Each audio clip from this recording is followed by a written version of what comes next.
Hello everyone, my name is Aparna. Today we are going to continue with our unit 2B that is vector analysis. ठीक है, last class में हम लोगों ने vector analysis जो है वो स्टार्ट किया था. आज हम लोग उसी को कंटिन्यू करेंगे.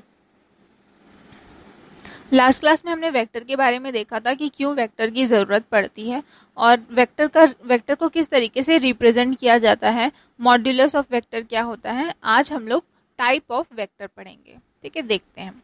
फर्स्ट है आपका इक्वल वेक्टर्स. ठीक है, इक्वल वेक्टर्स अब क्या होता है, जब कोई भी टू वेक्टर, ठीक है, कोई भी दो वेक्टर्स जो हैं वो उनका मैग्नीट्यूड और वो अगर सेम ही डायरेक्शन पे लाई करते हैं, ठीक है, उनका मैग्नीट्यूड और उनका डायरेक्शन अगर सेम होगा तो उसको इक्वल वेक्टर कहा जाएगा. ठीक है, यहाँ पर देखिए एक एग्जाम्पल देख लीजिए. दो वेक्टर है, ठीक है, ए वेक्टर है और ये आपका बी वेक्टर. अगर इन दोनों का मैग्नीट्यूड, ठीक है, इन दोनों का मैग्नीट्यूड जो है वो इक्वल है और इनका डायरेक्शन भी सेम है. ठीक है, ये आपका एरो क्या है, आपका एरो जो है वो आपका डायरेक्शन दिखाता है, तो इनका डायरेक्शन भी सेम है, तो ये जो वेक्टर्स होंगे वो इक्वल वेक्टर्स होंगे. नेक्स्ट देखिए नेगेटिव वेक्टर्स. ठीक है, नेगेटिव वेक्टर्स या फिर उसको अपोजिट वेक्टर्स भी कहा जाता है. ऐसे वेक्टर्स जिनका मैग्नीट्यूड तो सेम होगा, ठीक है, उनके मैग्नीट्यूड क्या होगा, सेम होगा, लेकिन उनका जो डायरेक्शन होगा वो अपोजिट होगा. ठीक है, जैसे कि यहाँ पर एक ए वेक्टर है और यहाँ पर एक बी वेक्टर है. ये इन दोनों का मैग्नीट्यूड जो है वो क्या है, सेम है, लेकिन इन दोनों का जो डायरेक्शन है वो क्या है, अपोजिट है. तो इसको क्या कहा जाएगा, आपका नेगेटिव वेक्टर्स.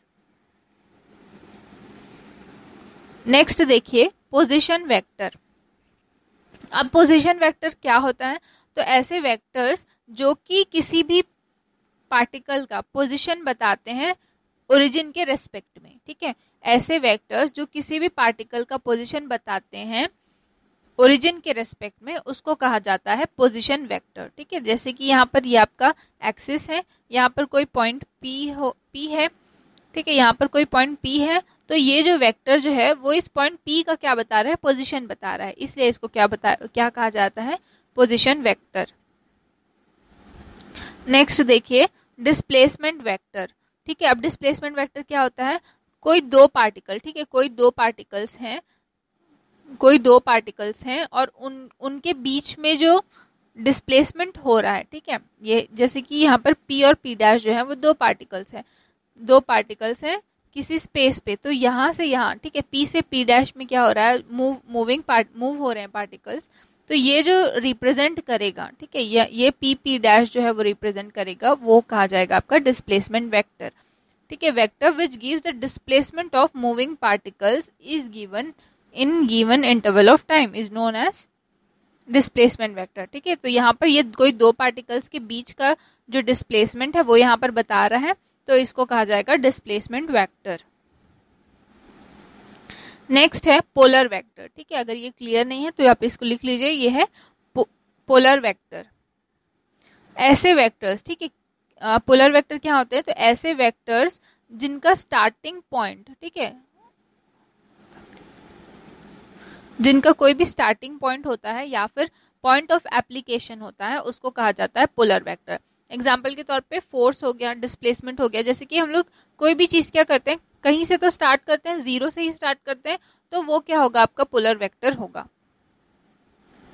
नेक्स्ट है एक्सियल वेक्टर. ठीक है, एक्सियल वेक्टर मींस जो भी रोटेशनल इफेक्ट के जो भी वेक्टर जो रोटेशनल इफेक्ट को दर्शाएगा, ठीक है, रोटेशनल इफेक्ट को रिप्रेजेंट करेगा, उसको कहा जाता है एक्सियल वेक्टर. ठीक है, ऐसे वेक्टर्स जो कि रोटेशनल इफेक्ट को, ठीक है, रोटेशनल इफेक्ट को रिप्रेजेंट करेंगे, उनको कहा जाता है एक्सियल वेक्टर. एग्जाम्पल के तौर पे एंगुलर वेलोसिटी, टॉर्क एक्सेट्रा. ठीक है, अब देखिए कोप्लेनर वेक्टर. ठीक है, कोप्लेनर वेक्टर क्या होता है, ऐसे वेक्टर्स जो एक ही प्लेन पे लाई करेंगे उनको कहा जाएगा कोप्लेनर वेक्टर. नेक्स्ट देखिए कोलिनियर वेक्टर्स. ऐसे वेक्टर्स जो कि किसी स्ट्रेट लाइन में या फिर पैरेलल लाइंस पे वर्क करेंगे, उसको कहा जाता है कोलिनियर वेक्टर्स. नेक्स्ट जो वेक्टर्स हैं, यहाँ पर कुछ वेक्टर्स के मैंने सिर्फ नाम लिखे हैं, ये उतने इम्पॉर्टेंट नहीं है, लेकिन आप इनको अपने कॉपी में लिख लीजिए. ठीक है, को initial vector, free vectors, localised vectors. ठीक है, अब नेक्स्ट है यूनिट वेक्टर।